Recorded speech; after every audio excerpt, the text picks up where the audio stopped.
update tayo sa hearing dyan Silip po ka sa Blue Ribbon. basis not to answer questions raised by any of the committees in the Senate. Just for the information of Mr. Ngu. So, based on the... So, tatlo po sila na nagde-deny. And you also, therefore, because you filed a case of defamation, you're also of the view that Mr. Bernardo is a liar, at least with respect to the allegations against you. Yes, Your Honor. Okay. Okay. Sige. Now, I go back to yung mga tanong tungkol dito sa yung nabanggit kanina tungkol sa mga yung mga substandard projects.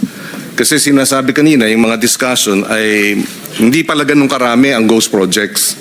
Of the how many? 400, what was the numbers that you said, Mr. Yusuf Bernabé? 416, Mr. Chair. And of the 416, you have confirmed how many ghost projects? We are yet to confirm the final figure, Mr. Chair, subject to the ICI validation. But you mentioned about recommending the filing of cases. Yes, yes. How many cases have you recommended for filing? 2 cases, but involving around 14 contracts, Mr. Chair. 14 contracts that are ghost projects. Yes, Mr. Chair. Okay, so there are 14 ghost project contracts, tama? Your recommendation is to file 14 cases. Now, with respect to substandard projects, meron ba kayong numero? Wala pa rin, Mr. Chair, except for that Mimaropa case filed against Zaldico. That is a substandard project, Mr. Chair. Okay, because kaya natin i-distinguish kung mali yung coordinates, MIPIS, etc. Therefore, hindi ghost, but MIPS. Therefore, hindi ghost dahil merong proyekto nasa ibang lugar lang.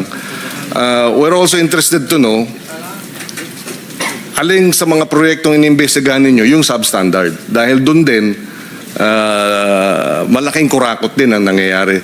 Hindi lamang ibig sabihin bumaba ang ghost projects, ibig sabihin alamin natin gaano karami doon sa 30,000 mga proyekto ninyo ang naging substandard. Is that part of your investigation and auditing?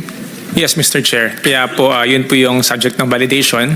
Not only the location, but also if it is standard or substandard. Because I remember one of the news items about Congressman Leviste wherein he himself had the excavation undertaken in one of the flood control projects in Batangas, and he cross-checked yung specifications, imbis na 15 meters, if I'm not mistaken, ang nakita niya 4 meters lang. So marami rin, posible, maraming ganung klaseng proyekto. May proyekto, hindi ghost, pero grabe ang pagka-substandard. Tama? Mr. Chair, yes po. Ganun din po yung sa Mimaropa. So I'm curious, bakit meron kayong figures for ghost pero wala kayong figures for substandard? At least tentative figures. Bakit wala? Yeah. Mr. Chair, for substandard po kasi mas merong difficulty in determining. Kasi po kailangan of course ng engineers, sometimes po pag yung structure ay buo na, kailangan pong hintayin na matibag. No? So ang mas madali po ma-determine is the ghost. Kasi po makita na wala agad, automatic po. Kapag naman po merong structure, we will have to see, kailangan pong tingnan yung mga materyales, yung mga ganun po. So meron po siyang difficulty. So in that case, it will take a little more time. Tama? Okay.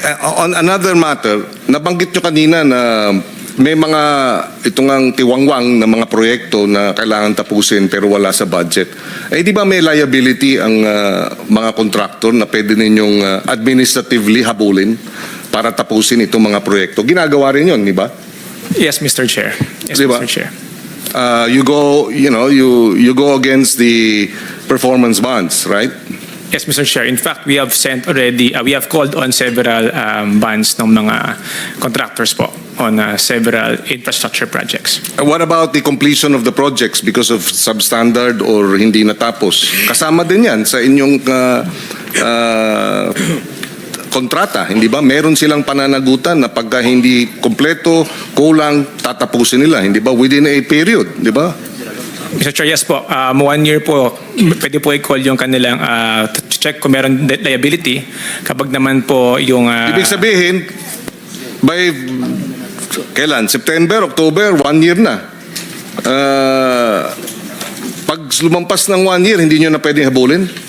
Pwede pa rin po, Mr. Chair. No? Ibabalik lang po yung hawak naming retention bond, pero po yung kanilang liability is still there. Can you also submit to this committee the status of all these performance bonds and your efforts to recover them and forfeit them? We will do, Mr. Chair. No, because yun nga immediate yun, low-hanging fruit yun. No? Baka hanggang ngayon wala pa kayo na forfeit. Hindi ko alam. Alam mo ba? As of now, Mr. Chair, yung pong pagpasok namin, wala pa po. Kasi po meron pa rin siyang due process requirement. Oo nga. So we have called on the bonds, pero po yung pag-claim po, yung final decision, wala pa po. Okay, please submit to this committee the status of all these actions and proceedings regarding the forfeiture of their performance bonds. We will comply, Mr. Thank Chair. you. Ito na lang siguro kay Ginoong Alcantara, engineer. Nabanggit ka rin ilang ulit na ikaw ang taga-bigay ng porsyento na sa affidavit ni Mr. Bernardo, ni Engineer Bernardo. Do you confirm itong statement ni Engineer Bernardo? Yes, Your Honor. So, pinapatotoo mo yung lahat, no? Nabasa mo ba yung... Hindi po. Your Honor, explain ko lang po, no? Yes, go ahead. Ako lang po yung kausap ni boss, pero hindi ko po kilala ko yung sino yung mga kausap niya. Yes, pero ikaw ang kasi maraming beses nag-deliver, Yes po, Your Honor. etc. Upon the instructions. Yes po, Your Honor. So okay. So pinapatotoo mo yung mga deliveries ng 15% kay Ginoong Bunoan. Tama po ba 'yon? Nakalagay dito sa testimonya na Sir, gaya po ng binanggit ko, nagdi-deliver po ako nung instructions ni Yusek Bernardo sa akin. Pero hindi ko po alam yung detalye kung kanino niya po i-deliver. dinideliver mo kay Yusek. Yes po, Your Honor. Wala kang dinideliver kay ni Mr. Wala po, Your Honor. Sorry Yes. po, nakalimutan ko po magpaalam sa kay PG. Sorry po, nakasagot ko na. Okay lang, Sensya na okay po. lang. O sige na, hindi na ako magtatanong Hindi po. hanggat magpaalam ka muna. Hindi po, okay na po. Okay. Yun lang po, sir. I admit, ako po yung nagdadala, pero hindi po ako yung Okay. personal na Saan nagdadala galing sa yun? kanila. Saan galing yung mga perang di pinadadala? Sa mga kontraktor, tama? Yes, Your Honor. So hindi ito public works money? Hindi. Hindi po. Hindi po. Private. Yes po. Kasi wala pa yung sinasabi ni ni Engineer Bernardo, ito yung nasa GAB pa lang o nasa NEP pa lang may 25% na, tama? O 10%, Yes, Your Honor. tama? So, hindi pondo ng DPWH. No po, Your Honor. Kinukuha ng DPWH sa mga kontraktor. Tama? Yes, Your Honor. Kasi ang mga kontraktor, yan ang kumbaga paraan para matiyak na makuha nila yung proyekto. Di ba? Yes, Your Honor. So, okay. So, paano yun? Marami dun sa mga proyekto hindi napatupad dahil nagkabukuhan na. Yun po yung risk nila, sir. Risk po Okay. nila. Kung di po natuloy, hindi naman po namin Hindi ba kayo hinahabol nitong mga kontraktor? hindi naman po, Your Honor. Ha? Hindi po. O hindi pa? Hindi pa po siguro. Pero billion din siguro. Daang milyon at least. Itong mga in advance na hindi natuloy yung proyekto. Tama? I mean, base sa yung experience. Hindi ko lang po ma-sure, Your Honor, kung meron po mga gano'n na... Engineer Bernardo, tama ba ba? Aabot siguro ng daang milyon o hanggang bilyon ang mga nag-advance. Pero hindi, dahil nga dito sa nangyaring sa flood control scam, hindi makukuha yung proyekto. Tama? Mr. Chair, hindi ko po masyadong detalyado yon kung halimbawa po yung hindi natuloy, maghahabol dahil most of the times po hindi ko naman po kausap ang contractors dito. While there may be sometimes na proyekto naman na dahil po nagkagulo, hindi na po nakolekta sa kanila. Meron po Sir Gigo? ganun. Yes, please, go ahead. Kaya nga may balita si Carlo Diskaya naniningil sa mga congressmen kasi nag-advance At naipit. Kasi pumutok tong flood control nakapag-advance, nagte-text siya sa mga congressmen, naniningil. Tama ba yan, Carly? Your Honor, hindi po. Humihingi lang din po ako ng tulong sa kanila at saka syempre po, talagang may mga utang po talaga sila. Pero Yun na nga yun. hindi po ako hindi po sabi ng extortion po, hindi po. Refund, humingi ka ng reimbursement kasi nga hindi natuloy yung project kasi nagkagulo-gulo. Paano nagkautang yung congressman? Nag-advance ng contractor. Kaya nga, pero congressman yun. Hindi ko na alam yun. Hindi ko na alam. Thank you. So binabanggit ninyo, dahil contractor siya eh. So inaamin niya na may mga kausap talaga. Anyway, inamin naman talaga niya na may kausap siyang mga congressman na yun na nga, na naniningil. Anyway, Mr. Chair, may I interject? yes, please go ahead. Let me just ask D. Alcantara. Nabanggit po kayo sa statement ni Yusek Bernardo na kayo po are you telling us now na wala ho kayong rekta na communication kay dating Yusek Tri-Give at saka kay Mr. Ngo? Saan ho niyo dinideliver yung pera na para sa kanila intended? Kay Yusek Bernardo lang po. Pero never kayong nag-encounter ni Tri-Give at saka ni Mr. Ngo? Hindi po.